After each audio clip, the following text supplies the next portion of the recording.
Welcome to my channel M T quotes. زندگی میں ہم پریشان مت ہوا کرو، کیونکہ ٹھوکر ہمیشہ انہیں لگتی ہے جنہیں اللہ نے تھامنا ہوتا ہے۔ کسی کا دل توڑ کر معافی مانگنا تو بہت آسان ہے، اگر اپنا دل ٹوٹ جائے تو کسی کو معاف کرنا مشکل ہے۔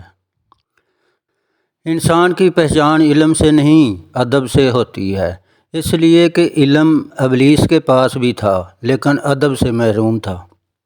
ساری دنیا کے سارے لوگ تجھے اپنے فائدے کے لیے چاہتے ہیں، صرف تیرا رب ہی ہے جو تجھے تیرے فائدے کے لیے چاہتا ہے۔ جو دکھ دے اسے چھوڑ دو، لیکن جس کو چھوڑ دو اسے دکھ نہ دو۔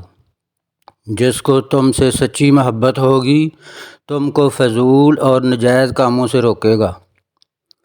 ہمیشہ سمجھوتا کرنا سیکھو، کیونکہ تھوڑا سا جھک جانا کسی رشتے کو ہمیشہ کے لیے توڑ دینے سے بہتر ہے۔ جسے تقدیر پر یقین ہوتا ہے وہ اپنے اوپر نازل کرنے والی مصیبتوں سے نہیں گھبراتا۔ یہ ایسے شخص کو کبھی مت گوانا جس کے دل میں تمہارے لیے محبت، فکر اور چاہت ہو، جو تمہاری خاموشی سے تمہاری تکلیف کا اندازہ نہ کر سکے۔ اس کے سامنے اظہار کرنا صرف لفظوں کو ضائع کرنا ہے۔ الفاظ ہی سب کچھ ہوتے ہیں، دل جیت بھی لیتے ہیں اور دل چیر بھی دیتے ہیں۔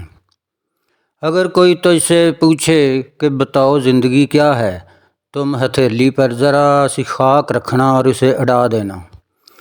تمہارا بدترین دوست وہ ہے جو تمہیں غلط بات پر راضی کرے۔ دوسروں کے محل میں غلامی کرنے سے بہتر ہے کہ انسان اپنی جھونپڑی میں حکومت کرے۔ دوست کو دولت کی نگاہ سے مت دیکھو، وفا کرنے والے دوست اکثر غریب ہوتے ہیں۔